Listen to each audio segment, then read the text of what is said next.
our weekly webinar series sponsored by the Committee on the Present Danger China. It is a project that the committee has engaged in for the better part of 2 years now.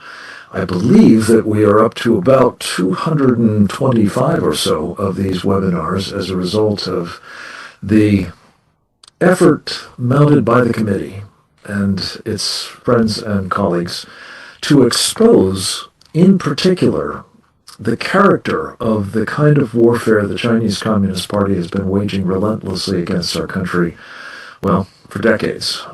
It is no exaggeration to say its purpose is to destroy our country, to replace our constitutional republic with a vassal state under some new international global governance scheme run by and for the benefit of the Chinese Communist Party. Our committee is, of course, determined to prevent that from happening and very much set on the idea that we must instead put, as my old boss Ronald Reagan did, with this existential threat to freedom of his time, the Soviet Union, on the ash heap of history. We need to do the same with respect to the Chinese Communist Party. And we believe that to a very important degree, there is growing evidence that President Donald J. Trump is on board with the necessity of such an effort. To be sure, as we have talked about on previous programs of this series, the president has been expressing his enthusiastic respect for the Chinese Communist dictator, Xi Jinping. He has indicated to his team, his administration, notably in the hands of his enforcer, Deputy Chief of Staff Stephen Miller, that he doesn't want any jeopardizing of a so-called trade truce that has been fashioned with the Chinese, specifically for the purposes of obtaining from them continued supplies of rare earth minerals that have been processed and are necessary for so much in our modern industrial activity. But the president, notwithstanding what some are describing as cognitive warfare against the Chinese, seems to be taking a series of steps that are leading to, or certainly helpful with respect to, the larger effort of ending the threat we face from communist China. So this program is devoted to assessing the question of, is POTUS, the President of the United States, rolling back the Chinese Communist Party? To give us an overview of the state of play, I'm very pleased to be able to summon via video a man who has frequently helped us do level setting on the topic of the day. His name is Captain James Fennell, United States Navy, retired. In his last duty station in his distinguished Navy career, he was the Chief of Intelligence and Information Operations for the U.S. Pacific Fleet. From that vantage point, he did incalculably important work assessing and warning of the rising danger from the Chinese military and the party that it is supporting, namely the CCP. He is these days a senior fellow with the Geneva Center for Security Policy and the proprietor of an important Google group called Storm Risen. We had a chance to speak with him via an interview I did with him the other day on Securing America. We have been privileged to be able to use a clip from that for the purposes of this webinar, and let's go to that tape now. I think there's a lot of people over this first year of the second administration that have had some concerns about whether the president was stepping back from his first term's strategic view of the PRC as a strategic adversary, a threat. And I think some people were concerned about, the TikTok deal and language of, he's my friend, all this stuff. And I think people got, sidetracked for whatever reason on those statements, and they didn't look at the actual actions. And so when you actually look at the actions that this president is taking towards the PRC, it reminds me so much of Teddy Roosevelt and the speak softly but carry a big stick. Now, we don't have a big stick in everything, like you mentioned, in the processing of rare earth elements. And so the president understands that we had a lack of processing capability for those critical supplies for our military. And so I think he's been trying to buy some time with this trade truce to be able to keep us having access to those processed materials until we could develop our own organic capacity to do so, or with our allies. But things that have shown that he's actually got the PRC in his sights is precisely what we saw this weekend with the strike, or not strike, but the abduction operation against Maduro. And the fact of what we heard from Secretary Rubio on Sunday's talk shows, where he specifically said, read our national security strategy. We are going to enforce our defense of the Western Hemisphere, hemispheric defense, and we are not going to allow our adversaries to have access to precious resources like the oil and energy that is in Venezuela, the largest reserve of oil of any nation on the planet. And then Rubio said, and China. And he mentioned China first. So the president won't say China, won't say that he's going to cut China off from access to oil, but it's very clear that this is in fact what is happening, is now China is going to have to go through the United States of America to regain any kind of access to oil in that region, which gives us a great bargaining chip when it comes to things like rare earth elements. So I think that's one area. Another area was just also this weekend where he canceled the chip deal. Almost a $3 million chip deal because it was going to a suspect Chinese company that had ties to the Chinese Communist Party. The recently announced National Defense Authorization Act puts restrictions on outbound investments from the United States into China and requires reporting on any kind of sales that could be considered dual use. We'll have to see how that goes in terms of follow-up and oversight of that, but that's now law, which we didn't have before. There's a lot of other things, in my opinion, for me as a Navy person, the announcement in the end of the December of the new Golden Fleet and the new battleship. And some people may argue about the battleship, but what the real strategic statement is that the United States recognizes that we have atrophied our naval power. And as Samuel Eliot Morison said, you need to have naval power if you're going to survive as a great power. And President Trump understands that, and he's now going to put resources into rebuilding our fleet, which is vitally important to be able to carry out hemispheric defense and protect our shores and protect our trade around the world and those of our allies. He's also gone out and reached out to our allies and asked them to help us, do certain things in the Western Pacific. He's made a fantastic trip to Japan and reignited our close relationship with Japan, and they're stepping up their defense budget now. They're going to have a 9% increase year on year in their defense spending, something that they hadn't done before, even with Prime Minister Abe. Now Prime Minister Takaichi is building up. They can do more, but a 9% increase year on year is fantastic. That can be attributed to the Trump administration's, direct involvement with our allies. So, and then there's things about just little comments here and there where the president has talked about, where he mentions that he's not going to allow China to have access to Greenland. He's worried about Greenland because Russia and China are operating up in that area. So he's asked, India not to buy oil from Russia like China's buying. So they've stopped and reduced that. It's a statement to China in a way.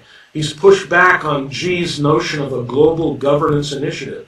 The idea that Xi and the Chinese Communist Party are going to be the arbiters of a global government is ridiculous. And this operation this weekend sank that. I mean, many people here in Europe and people in a certain party in America, they think, and they're howling right now about America took a unilateral action. That's right. We as Americans can decide our own fate. We do not belong, there is no global government that I know of. Somebody show me the elections results and that everybody in the world voted for this new government. But we act like there is something that we should surrender our sovereignty to a thug regime in Beijing that seeks to destroy us. So I think President Trump, he's never going to come out and say what I just said. But I think in his heart of hearts, he believes it. And he's got a plan, and it's not just military, it's economic, it's psychological. His efforts to continually speak nicely about Xi and say we got a good relationship, that's a form of cognitive warfare that you can't get anybody to really talk about. But in my estimation, it is a kind of a cognitive warfare that plays a game in Beijing and it plays a game in the international community to keep people on their back foot and not knowing what Trump will do next. And then we have to add in, I just reminded myself, Taiwan. We just passed an $11.1 billion funding bill to arms sales to Taiwan to really help them start defending themselves because they've kind of been, like Japan and other countries in Asia, behind the power curve. So a lot of things to say that the actions, don't follow the words, follow the fist. Captain Fennell, thank you. This is excellent groundwork laying, and I can't think of anybody to build on it better than the chairman of our Committee on the Present Danger of China, Brian T. Kennedy. Brian is, in addition to that distinction, the president of the American Strategy Group, the former president of the Claremont Institute, and the author of China's War Inside America, an encounter book. Brian, I think, has an appreciation of the poetry, I guess one might call it, the zen of the President of the United States engaging in some cognitive warfare against one of the prime practitioners of that art, the Chinese Communist Party, as well as the captain has laid out for us, very helpfully, a fair amount of unrestricted warfare of his own. Brian Kennedy, we're delighted to have you with us, sir. Thank you for joining us, and the floor is yours. This is an important topic, the way you framed it, Frank. Are we rolling up the CCP? It strikes me that is President Trump's overall strategy here. But as Jim Fennell said, that's not how he's going to articulate it. The president looks at China and sees a big, powerful nation that has nuclear weapons that can cause an immense amount of damage to the United States. In his mind, they're the ones behind COVID-19. They're the ones who declared a people's war against the United States. They're the ones who have advanced nuclear weapons, a very large standing army, and are modernizing their military in ways that are not advantageous to the United States. The president speaks in a way to put first and foremost the security of the United States first. It seems kind of obvious, or should seem kind of obvious or commonsensical that he would do that. But he also wants to couch that, much of that, in terms of commerce, getting along, and having amicable relations with the PRC. He does believe in giving a country a chance. Despite their nefarious behavior, the president will first try to do business with them. And the first year of his administration, I think he has done, it seems pretty obvious to me that he needs rare earth minerals, he needs certain things from communist China, but with his terror program has laid out a pretty clear pathway to rebuilding American manufacturing. We're not there yet. It's going to take, years to do, but he wants American manufacturing so that the American middle class will have jobs. And by any observation, those manufacturing jobs are going to come from communist China back to the United States. And so he wants to play nice with communist China. He wants to do business if he can with them, wherever he can with them. And so he often speaks in a way that he makes it sound like it's business first, when in fact, it's the well-being of the American people first. And in the short run, he does need very much the rare earth minerals that communist China has. And so he has to play nice with them.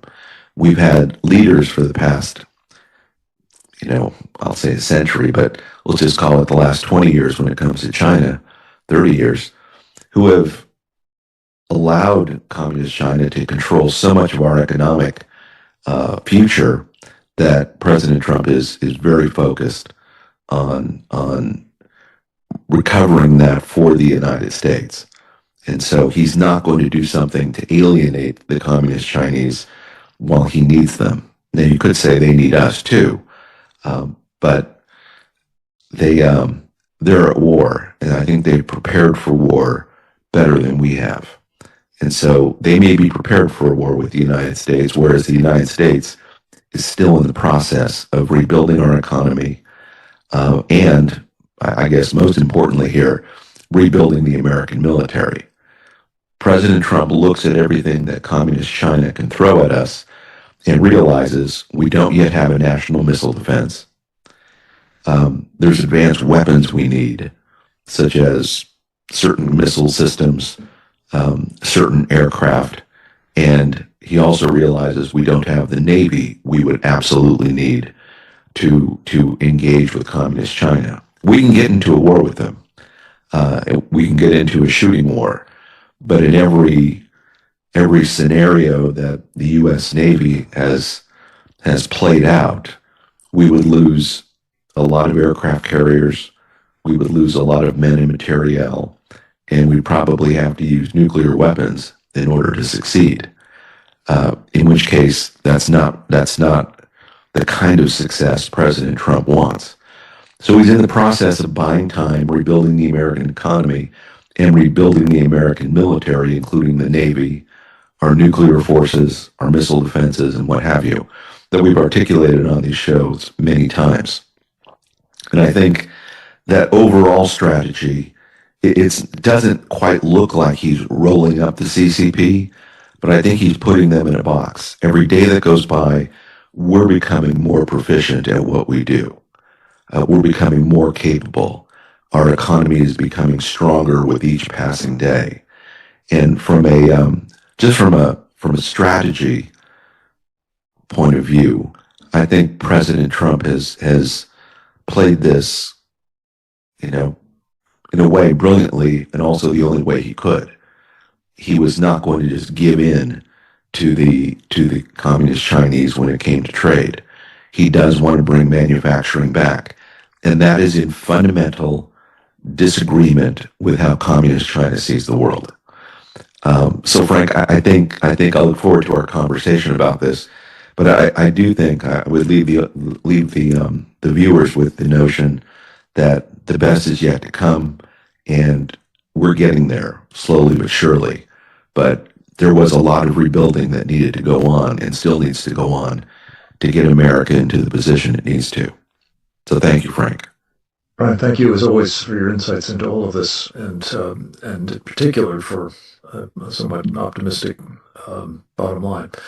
Not characteristic generally of what we do with the Committee on the President of China webinars, but wherever we can, we want to be positive and certainly reinforcing of steps that we're going to be talking about with some of our other speakers in the right direction.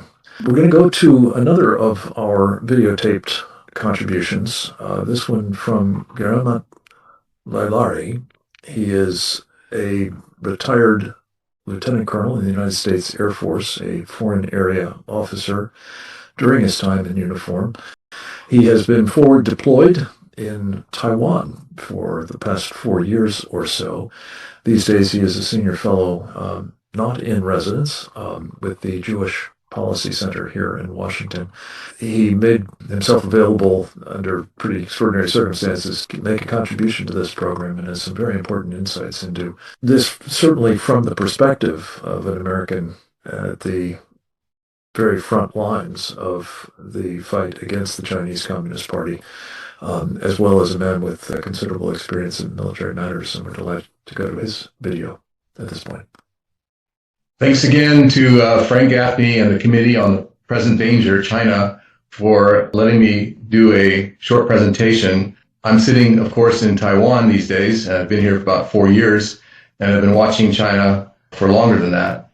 Frank asked us to focus on the myriad ways in which U.S. power is being exercised to the detriment of Xi Jinping and the Communist Party in China, and of course their quest for world domination. Today I'm going to focus on U.S. strategy using straight facts. U.S. strategy seems to take a page from the Boston Police Department in the 1990s, where murder rates doubled in 1 year due to gang violence.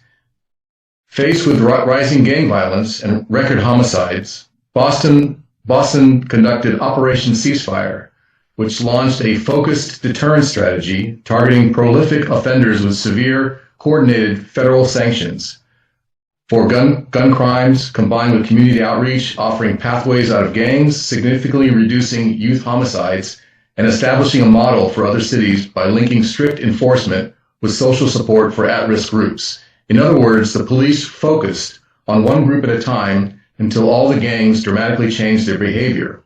This type of strategy is called focused deterrence.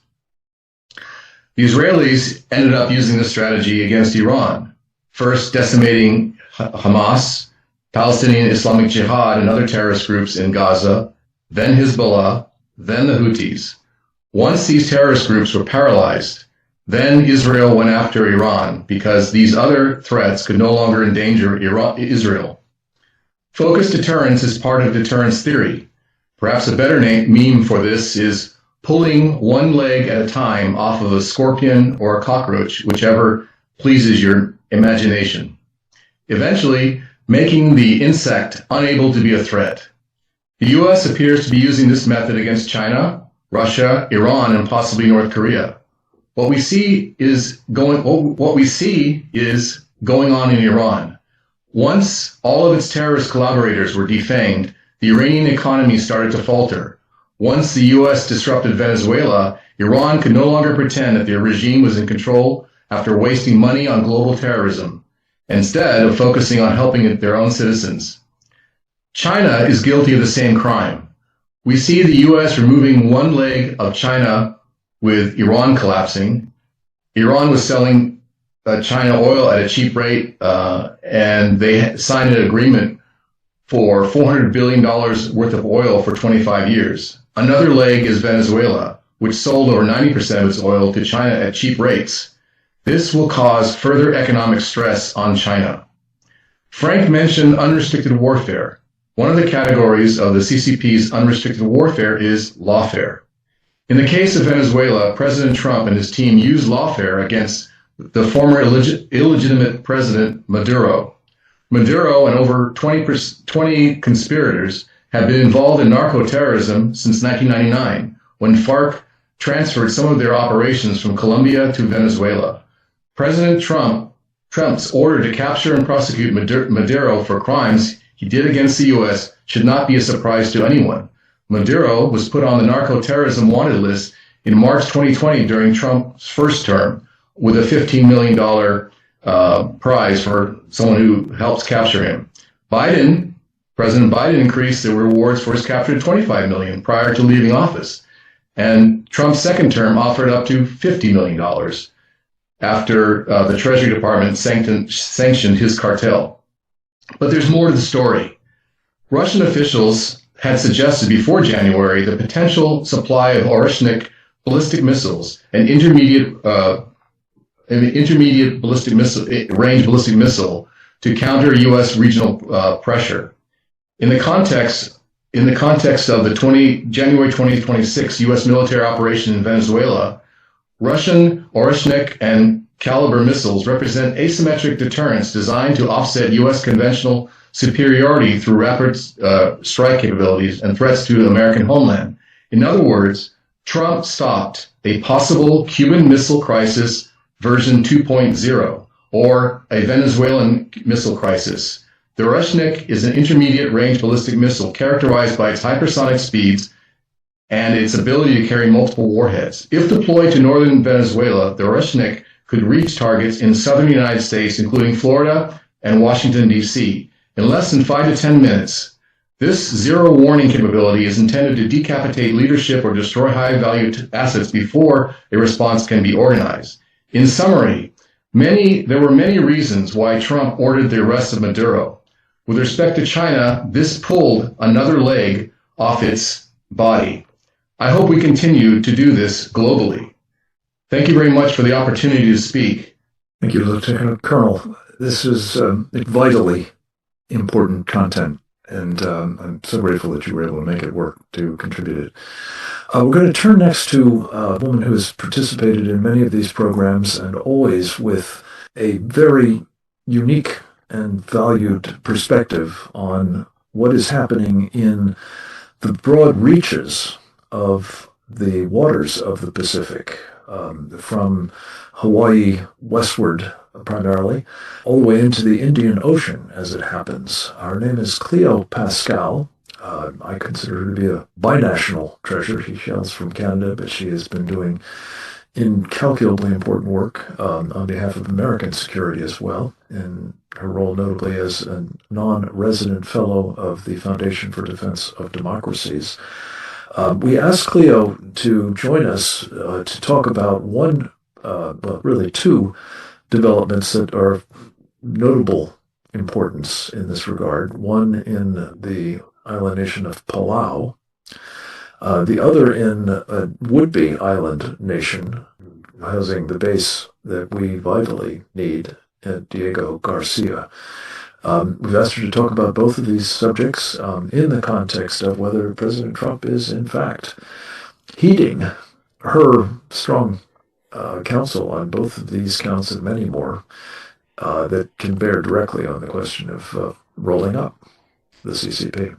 Thank you very much. I don't expect anybody to heed my advice, but I'm happy to share it, and especially with I was taking a look at who is in the audience, and it is as ever a group of very well-informed people, and I thank them for taking the time to be here, and look forward to chatting with some of them after. I'll start with the bad news, and it dovetails a little bit off of the national security strategy. So the national security strategy, of course, has a whole section about problems in Europe. The initial assumption is, when you read it, is, Europe has a bunch of problems and the continent is going to see them. But the thing is that Europe extends into other parts of the world as well, or at least European power has. And so you have France, pieces of France in the Pacific, New Caledonia, French Polynesia, Wallis Futuna, for example. And you also have, this is what I'm going to talk about, a little piece of the United Kingdom in a highly strategic location in the southern part of the Indian Ocean called the Chagos Archipelago. This is an area that was colonized first by the French and then the British. And when the countries there achieved their independence, the British held on to this archipelago of islands. And that is where they set up a military base on an island called Diego Garcia, an atoll called Diego Garcia, which became a UK base as well. And this is one of the most important US military bases on that side of the planet. It can reload nuclear submarines. It can base strategic bombers. The port is, it can service aircraft carriers. There's really nothing else like it. It's critical for Space Force. But what's happening is, at this very moment, this very week, the British government is in the process of trying to transfer sovereignty of that whole chain of islands to Mauritius, which is the people of Mauritius are ethnically, culturally, and linguistically different than the Chagosians who lived there before they were forcibly expelled by the British in the late 60s and early 70s. And those Chagosians live a little bit all over the place. Some are in Mauritius, a lot are in the UK where they took British citizenship. And the Brits are using the guise of decolonization to try to justify handing it over to Mauritius, but the deal gives no protection to the Chagosians, and there was never a referendum done. So even the United Nations is now saying this deal does not satisfy the requirements for decolonization anyway.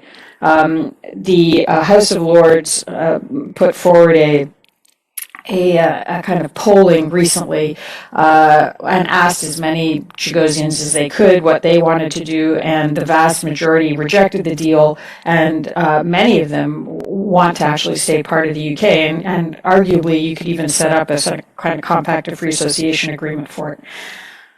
What does this mean? Why panic about this? Well, from the moment the treaty is signed and sovereignty is transferred to Mauritius, the United States has a problem. Mauritius signed the African Nuclear Free Zone Treaty, which prohibits the stationing, development, researching of nuclear weapons on its territory. So immediately, the U.S. is likely to be in contravention of that, which opens it up to all sorts of challenges.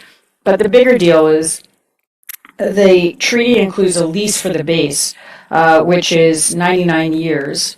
And the British are going to have to pay, by some estimates, about £35 billion over 99 years in annual installments to continue to be able to use the base. And as per the treaty, if the British miss one payment, the lease can be revoked. In fact, the whole treaty can be terminated with sovereignty resting with Mauritius. And already even Nigel Farage's Reform Party is saying that they are not going to be paying. Part of the argument is, why should the British taxpayer pay to lower Mauritian taxes? The Mauritians have said they're going to use the money to lower taxes and pay down their own debt. So you're getting attacks both from the left and from the right about the payment for this treaty.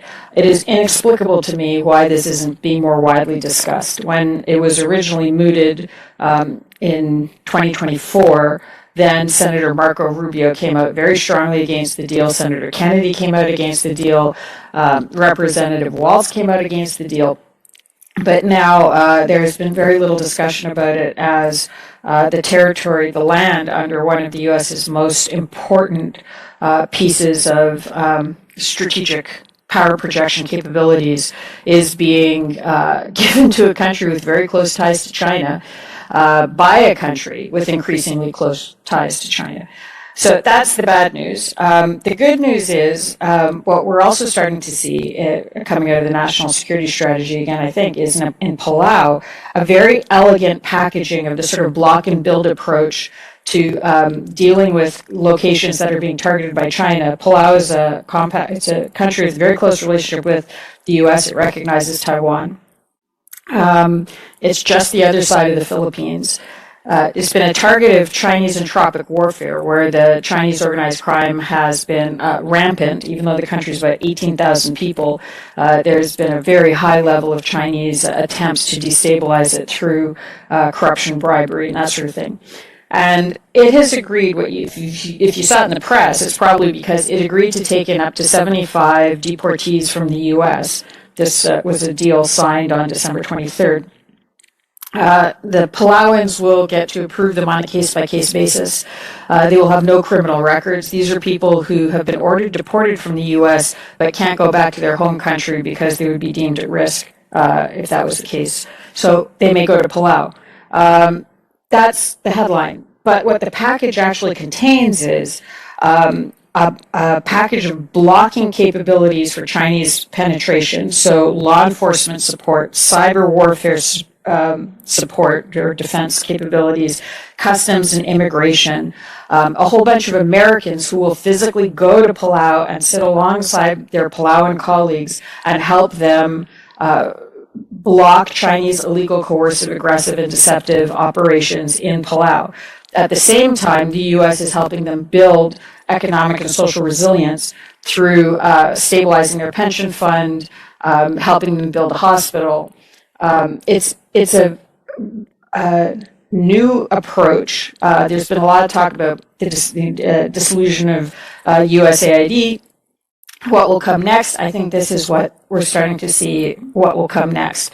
These block and build packages that actually are going to support not only the sovereignty of the countries that receive them, but also will help Indo-Pacific security in this case, and maintaining a free and open Indo-Pacific.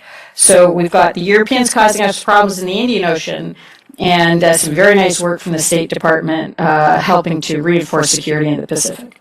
Leo, thank you. And boy, we're going to come back to this issue of the necessity of assuring continued U.S. use of Diego Garcia and what it's going to take to make certain that that is the case in future programs with your help, Leo. Thank you so much. We're going to turn to another of our distinguished and most faithful contributors to these programs, Colonel Grant Newsham, United States Marine Corps retired. Grant has not only served in the uniform of the Marines, but also as a Foreign Service officer in our forward deployed embassy in Tokyo. He has also been a businessman in the region for many years, knows it well, and has authored an extraordinarily important and happily best-selling book entitled When China Attacks, A Warning to America. We were able to catch up with him for our program Securing America on Real America's Voice. I hope you'll watch the full interview at your convenience by going to Real America Voice's website or to securingamerica.substack.com. But in the meantime, we've excerpted a portion of it for this purpose with his permission, and we'll go to that video now. Best way to understand what's going on with Venezuela is to get out a map and take a look at it. But jump back a little bit before that as well. And consider how much attention goes on Taiwan, Japan, Korea, the Western Pacific. And it seems that most of our focus, military, politically, is out that way, and how to keep China from taking over. But while we're focused on that, over the last 20, 25 years, the Chinese have actually set up right in our backyard. They've had Cuba, for example, for at least 30 years that they use as a signals intelligence platform. They've probably got some weapons in there as well. Moving weapons is an easy thing if they want to do it. And it is an easy missile range of the United States. But look at Venezuela. It's even a bigger place. It's actually it's potentially economically prosperous. It's got more oil than just about any place on earth. And the Chinese have been in there since the beginning of the Chavez regime almost 25 years ago. So Chinese influence in Venezuela is near total. The Venezuelans owe them about $60 billion. They're paying it off in oil. Chinese arms and weapons are used in the Venezuelan military. Chinese influence is immense, and via their Cuban proxies, it's even more strong. It's complete. And you look at that and you combine it with, say, the influence of the Mexican drug cartels, which basically control the country, with which the Chinese government, via their fentanyl drug ring, has pretty much total control of the place. And they've killed 3/4 of Americans already just via fentanyl.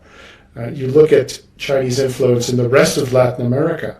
And 20 years ago, the United States was the main trading partner, the main economic power down there. Now you look at the map of it, in every single country in Latin America, it's China that is the #1 trade partner, except for one, and I believe that's Paraguay. And that comes along with the economic influence, the political influence, and you've shifted a continent which at least was not in China's camp, even if it was not entirely pro-America. You've shifted it in China's direction, and the so-called Belt and Road Initiative has built ports all over the place. Nobody wants to think about it, but they've got ports, access to airfields, and they've got a satellite tracking station down in Argentina, in Patagonia. That is Chinese territory. By the agreement, Argentinians are not allowed to even go into that place. So that helps China's surveillance networks, its missile targeting, etc. Go up into the Caribbean. You find similar Chinese influence as well via promises of economic advantage, and they subvert the ruling classes up there as well. And you look at this, and from a Chinese perspective, it all makes great sense. It's that old Maoist strategy of seizing the countryside to have the cities fall. In this case, the city is the United States, and they have quietly gone about emplacing themselves to the point that they surround us. And if you look beyond that, look at the Azores, where they've been after old American air bases out there, up in Greenland. Well, the Chinese are there. There's a reason why President Trump and the administration would want to make sure that Greenland doesn't come into sort of Chinese control. So this is all about a slow, steady takeover by the Chinese of Latin America, the Caribbean, so that they can be in a position to destroy us, defeat us, or certainly make it so that we can't move. And there's a psychological, political aspect to everything that you've seen. It suddenly looks as if the Americans are onto the Chinese game and are doing something about it. And it's not the end of the sort of end of things now that Maduro's been removed, but it does show that this placid victim that America was playing for so long isn't quite so ready to give up. And that is an important outcome of this, but much remains to be done. But the Chinese have had their way in Latin America and Central America and elsewhere for the last 20-25 years, and the only thing that has slowed them down is the appearance of Donald Trump. So it's about time America paid attention to Latin America. So while everyone's looking at the Western Pacific, you better pay attention down south to our own neighborhood, and that is what this administration is doing. Earl, thank you. And your insights into both sides of the Pacific and the importance of both to our security and that of our vital interests in the region, very, very large region that it is. I so appreciate it. We're going to conclude the program by hearing from another free-range thinker. His name is Rod Martin, a member of our Committee on the Present Danger China as well. He is the chairman of the Institute for the American Future, of which I'm proud to be the president. He is also an entrepreneur and a man who has become a pundit in recent years, notably through a vehicle at rodmartin.org called the Rod Martin Report. It's a wonderful resource and strongly commended to all of you. We've asked Rod to be sort of the cleanup batter here. He is an enthusiastic supporter, I think it's fair to say, of what President Trump is trying to accomplish, and brings some very important insights into how it ties into the larger strategic goals that we've been discussing here this afternoon. Rod, welcome, and over to you. Happy New Year to everybody, and I just want to commend everybody in this webinar. This is a phenomenal resource, and anybody who's new to watching this really needs to tune in on a regular basis. You're not going to get better information anywhere else. So I want to encourage everybody. There really has been a lot of talk on our side about the president not being steadfast on some of these issues.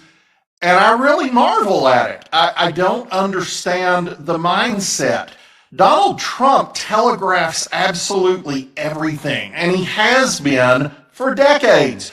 Go back and read The Art of the Deal. If you want to understand how he uses distraction, how he uses confusion to be laser focused toward his ends, he's been telling you in print, in The Art of the Deal in '87, in Surviving at the Top in 1990, in The Art of the Comeback in 1997, in 9 other books that I can think of off the top of my head, and 15 years of The Apprentice on national network television. Donald Trump has been telling you how he negotiates. So of course he's flattering Xi Jinping. Of course he flatters Putin. Of course he smacks Zelensky around a little bit. Of course all these things take place because they keep his opponents off balance. They are constantly forcing people to react to things that aren't even necessarily real, and yet the aim is laser focused. We have seen Donald Trump do the most wonderful thing in American foreign policy in our lifetimes since Reagan. in that he actually puts America's interests first, and he actually sees that as a moral good instead of something to be upset about. We spent a good bit of the 2000s listening to leftists and neocons alike tell us that there was something wrong with, war for oil or whatever. But in reality, a lot of contracts in Iraq went to people who shouldn't have gotten them because America was squeamish about the obvious. And the truth is, Iraq would be better off if it had had more American financial support from the private sector, not the public sector, to develop with our technology the oil fields it has, the infrastructure it needs. That would have been better for them, and it would have been better for us. Venezuela, we're not apologizing. We're going to take back the assets that the socialists stole, and we're going to call it that. It was stealing. Nationalization is a pretty Marxist word that means theft.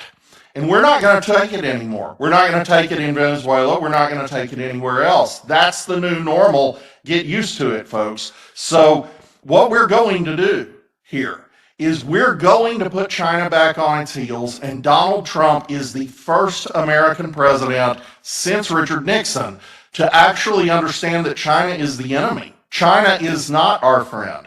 China could be more of a frenemy than not, but it cannot be our friend. Not with a communist regime in power. Will never happen. So, what do? You put them in a box.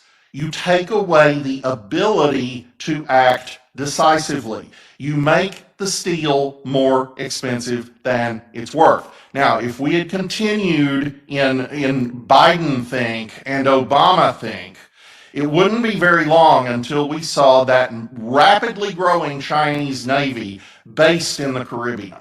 And this is an absolute vital aim of the Chinese regime, to duplicate the first island chain against America. And not just in the Caribbean. Frank and I were talking about this the other day on Securing America, how they wish to duplicate the first island chain in space as well, with control of the lunar South Pole, the Lagrange points, and a lot of other key real estate that, frankly, most people aren't thinking about yet, may not even understand what or where they are, but they're absolutely crucial to controlling the human future. The communists absolutely believe in their own worldview and the extension of that worldview to dominate the human future. We must also believe in ours. The American Revolution is the only true revolution in human history. All of the so-called communist revolutions, and if some of you may have poli-sci, government, other kinds of degrees that are in departments dominated by Marxists, like I do, you know that we are told very, very adamantly that the American Revolution was just a colonial uprising, replacing one elite with another, and the true revolutions are Cuba and France and Russia and, back in the day when I was in college, Nicaragua, and, all these crazy things. The truth is the exact opposite. Marxism has always been and always will be entirely a marketing scam. It exists to give people the illusion of power, to give vent to their envy, and transfer power from one elite to a new one. That new elite dominates whatever it can. And as Margaret Thatcher said, the problem with socialism is that eventually it runs out of other people's money. This is what makes it dangerous to everyone else. The Soviets understood in the same way that Hitler understood that their regime could not survive in the long run without expansion. The Chinese understand the same thing. The Chinese, however, are under a very different constraint, which is a growing demographic collapse that we're going to see tip over in this next 10 to 15 years. The reality is that at their current total fertility rate, they are on track to lose 75% of their population by the end of the century, and the leading edge of that is going to be ugly. because you're going to have a very, very significant bubble in old people who have to be supported by a dramatically shrinking workforce. And they are trying to compensate for that through technology, and they will be somewhat successful with that. The problem for them is that robots do not buy cars and houses. So they actually solve their problem, if they can solve their problem, in a way that doubles down on their need to be able to export. An attack on Taiwan means they can't export. And that's the reality Donald Trump is driving home. He's putting them more and more in a box. The Taiwan arms deal that we just saw last month, biggest arms deal we've ever given Taiwan, and if it were up to me, we'd do many times that. But biggest arms deal we've done, it's all defensive weaponry that is aimed at the landing craft that would have to cross the Formosa Strait. They can't possibly conduct an invasion if we can blow up their army in the water, and that's what this deal does. And in point after point after point, we are reducing China's ability to project power. We are reducing China's ability to threaten its neighbors. In so doing, we put them in a position where they are even more export dependent and they have to play ball. That doesn't mean that they will. That doesn't mean this will work. It means that this is the strategy. It has been consistent from the beginning. The president couldn't have been clearer since long before he was ever a candidate for president. And this is where we're going now. Now, every president between Nixon and Trump took a radically different view of this. We created this monster. This is our fault. And you can understand where Nixon was. You can understand where Reagan was. They were dealing with a very different world. But the presidents post-Cold War have just absolutely lost their ever-loving minds on this. They created the next Cold War, and there was no need to do so at all. Donald Trump was watching it all along, understood it all along, and is now taking steps to shove the monster back in its cave. That is the consistent policy. Do not be fooled by the distractions. Again, go back and do the homework. Watch the first season of The Apprentice. Reread The Art of the Comeback. It's obvious what he's doing to keep everybody off balance while he relentlessly and persistently pursues this policy. And he is, and he will, and I'm very, very bullish on the next 3 years, and assuming we don't screw it up in the midterms and in 2028, the next decade. As China finds itself in a position that it can't easily get out of and doesn't have any good options to get out of that box through force. That's what we're trying to pull off. And I'll just leave it on that. Donald Trump understands that if they have good options to use force to get out of their box, they will. They absolutely will. The next decade is the most dangerous. Don't misunderstand. I'm a member of the Committee on Present Danger for a reason. I'm not saying they're not a threat. I'm saying that because of these constraints, they are more of a threat for the next decade than they're ever going to be again. But we can reduce the risk by increasing their risk.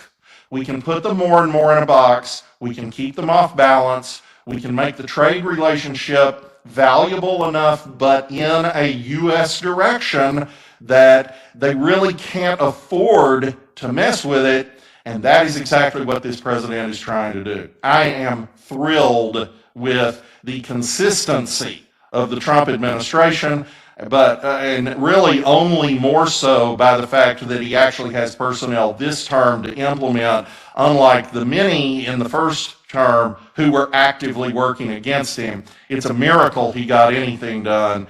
This time is different, and I think that America's best days are stunningly ahead. Rod Martin, as ever, this is a very important and highly informed, yet still optimistic assessment, and we're grateful to you for sharing it with us. We've got time for a quick round of questions. Brian Kennedy, Rod has described the Chinese as essentially in a box, and effectively foreclosed from using military force against us. I want to give you a chance to opine on that question. You mentioned the lack of a missile defense on our part as a possible consideration. But I'd also like to ask you to talk about, maybe our other guests would as well, something that's been weighing on many of us and many of these programs, for that matter, in the Committee on the Present Danger of China, namely the presence inside the United States, thanks to Joe Biden's open borders, of a very large number. I think you have in the past cited 200,000 Chinese military-aged, unaccompanied men who are described by people who are pretty proficient at these sorts of things as likely People's Liberation Army Special Forces elements. Your thoughts about the threat that that represents inside this country and whether that might alter the calculations that Rod's just described that are positive indeed. So the Chinese are operating either out of desperation or a certain confidence. If they can't do something, it's because they think they're not capable yet, or they think they have other ways of getting to us.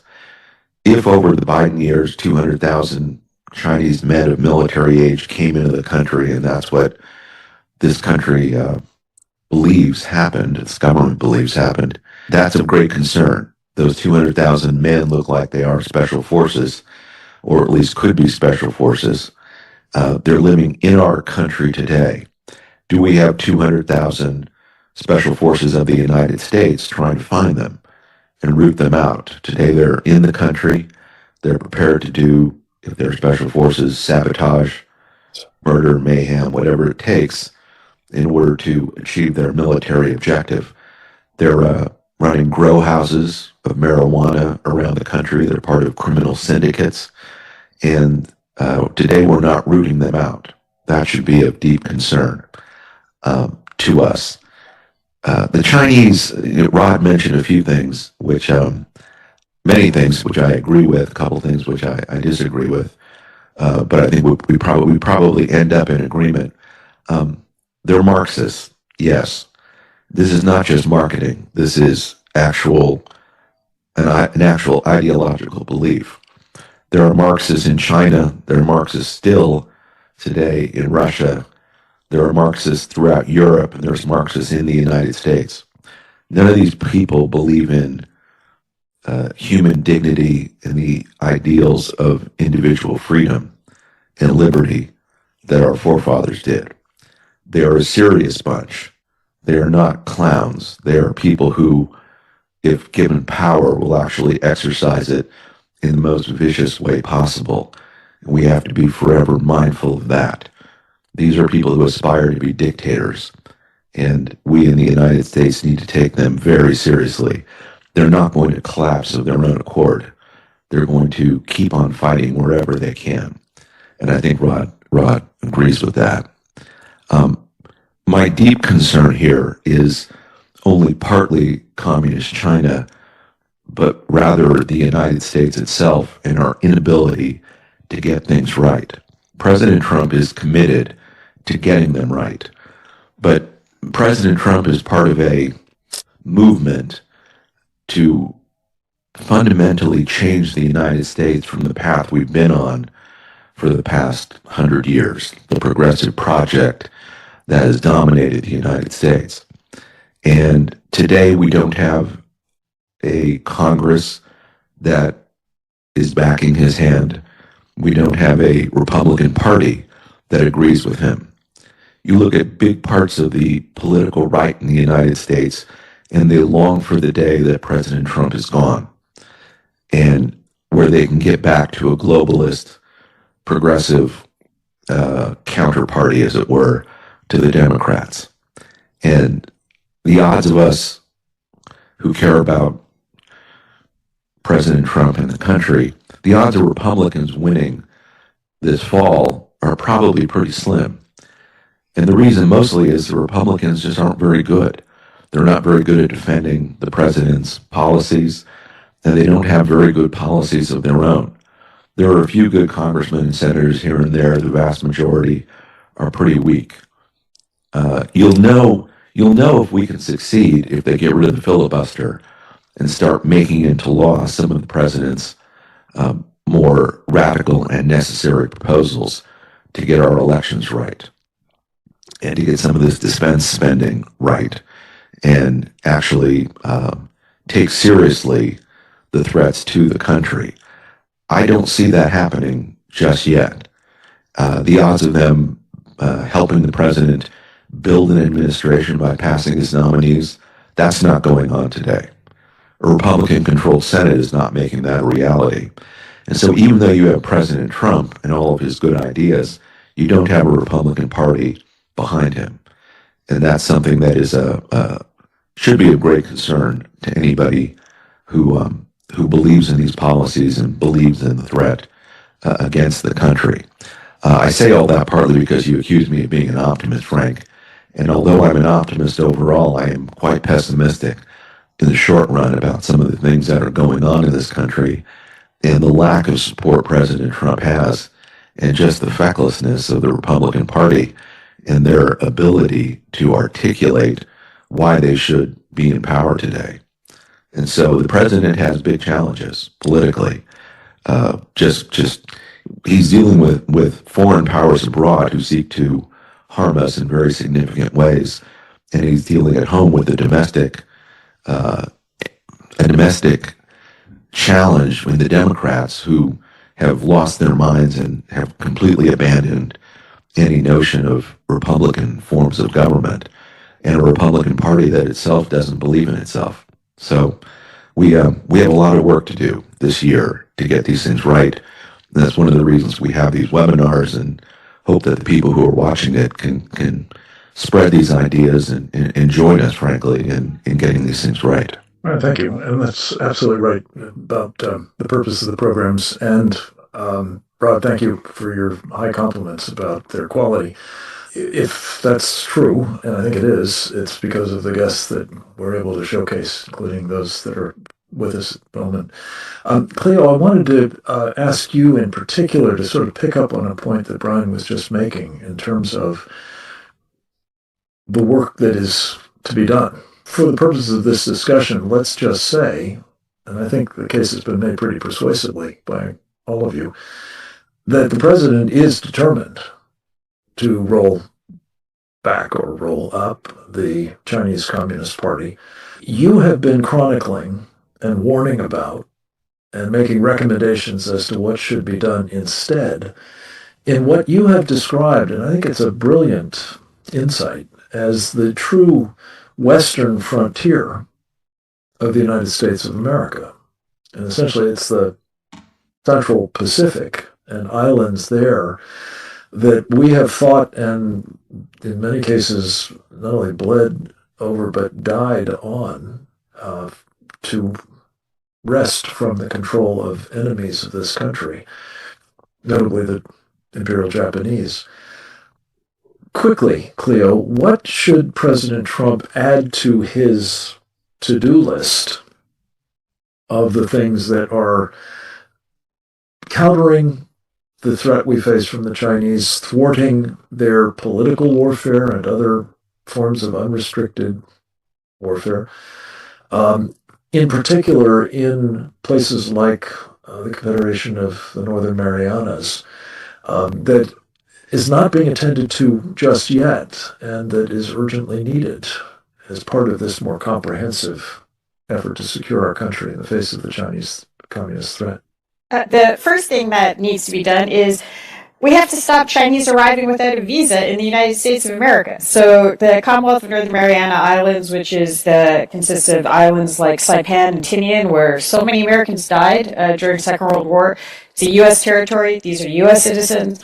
It's the only part of the United States where Chinese jurisdiction is by China. There's a Chinese casino that was set up there that was running billions of dollars within months through that economy, completely distorted the politics and economics locally, and still does to this day. The woman that represents the Commonwealth of Northern Mariana Islands Congress is pushing for a lifting of the cap on direct flights from mainland China into the Marianas, including into Guam.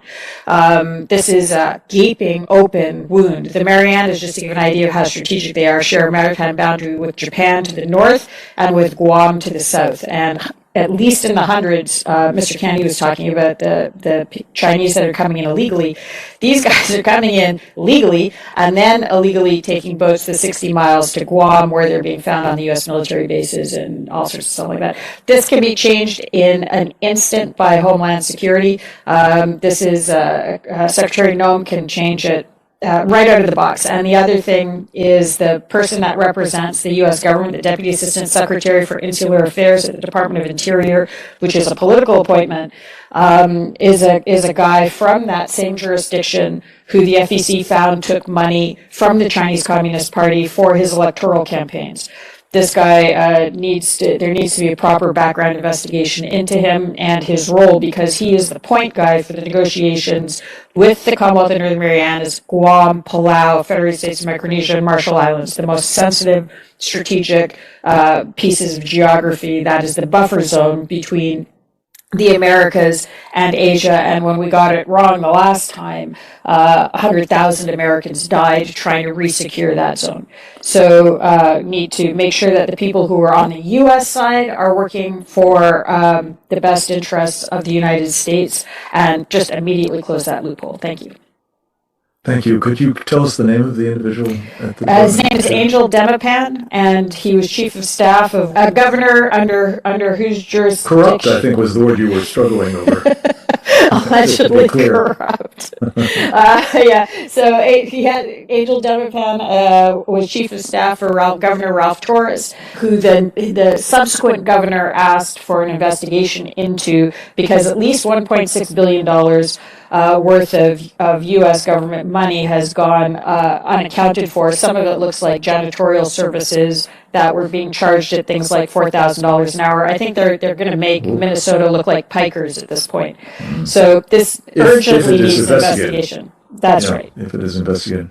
Cleo, thank you. The Commonwealth of the Northern Marianas in particular is vital territory of the United States of America and has to be treated as such. We pray that the president will be properly staffed to that end, and that this will be very much part of his agenda of rolling up the CCP. I thank you to all of our presenters, including the two that remained with us to the bitter end, Brian Kennedy and, of course, Cleo Pascal, Rod Martin, Grant Newsom, Jim Fennell. These are among the best of the best, including, of course, Gramatis Lelari. I hope that the cumulative effect of what has been imparted here is that we are facing a mortal threat from the Chinese Communist Party, and reports to the effect that President Trump is going to appease them, as have successive predecessors in his position, rather than resist and ultimately defeat them, is, fortunately, it appears, wrong. And it, of course, must be wrong. We must, in fact, put our nation on a whole of society war footing, much as the Chinese communists have, not because we want to fight them, but because we must deter them, and if necessary, be prepared to fight them, should they decide in the end to opt for the military kinetic addition to the unrestricted warfare that they've engaged in for so long. We pray that 2026 will be a year in which that is staved off, that the cumulative effects of the efforts that we've described here, that the president has been engaged in quietly, but quite momentously, will indeed prevent a conflict with the Chinese Communist Party and the other forms of unrestricted warfare, and ultimately result in the liberation of the long-suffering people of China. Please keep all of that in your prayers, and indeed pray for our country. God bless America, and God bless each of you Please help us disseminate this product when it is made available by our friend Oleg at Bashin, and we thank Justin Johnson for his efforts to get us through this rough patch in Oleg's absence. We will talk with you again next week. In the meantime, be well.